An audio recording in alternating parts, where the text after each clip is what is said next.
Возраст знаниям не помеха. Так решили несколько пенсионеров Мирнинского района и отправились в Мирнинский региональный технический колледж повышать навыки компьютерной грамотности. Для чего им это нужно, расскажут наши коллеги.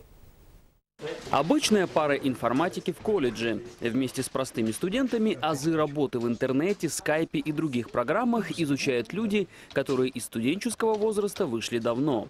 На курсы в МРТК пенсионеры пришли впервые и чувствуют себя вполне уверенно. Так как сейчас внуки, услуги эти коммунальные, все идет у нас через интернет, через терминалы, поэтому приходится обновлять свои знания. Вот поэтому решила пойти. Раньше пенсионерки выписывали курсы по интернету, но, занимаясь по ним, поняли, в таком серьезном вопросе нужен наставник. Вот и пришли в МРТК. Их примеру уже готовы последовать друзья и подруги.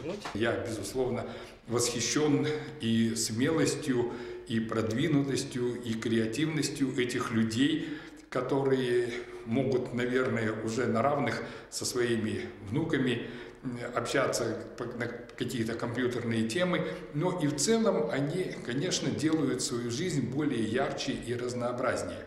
И я убежден, что количество таких людей, которые будут обучаться, вот я имею в виду именно пенсионеров, которые будут обучаться в компьютерной грамотности, их будет становиться все больше и больше.